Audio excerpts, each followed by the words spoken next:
اے نبی مسلمانوں کو جہاد کی ترغیب دو، اگر تم میں 20 آدمی ثابت قدم رہنے والے ہوں گے تو 200 کافروں پر غالب رہیں گے، اور اگر 100 ایسے ہوں گے تو 1000 پر غالب رہیں گے، اس لیے کہ کافر ایسے لوگ ہیں کہ کچھ بھی سمجھ نہیں رکھتے۔ اب اللہ نے تم پر سے بوجھ ہلکا کر دیا اور معلوم کر لیا کہ ابھی تم میں کسی قدر کمزوری ہے، بس اگر تم میں 100 ثابت قدم رہنے والے ہوں گے تو وہ 200 پر غالب رہیں گے، اور اگر 1000 ہوں گے تو اللہ کے حکم سے 2000 پر غالب رہیں گے، اور اللہ ثابت قدم رہنے والوں کا مددگار ہے۔ پیغمبر کو شایع نہیں کہ اس کے قبضے میں قیدی رہیں جب تک کافروں کو قتل کر کے زمین میں کثرت سے خون نہ بہا دے۔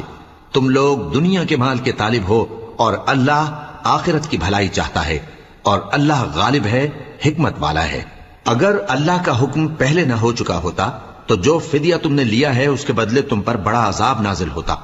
اب جو مال غنیمت تمہیں ملا ہے اسے کھاؤ کہ وہ تمہارے لیے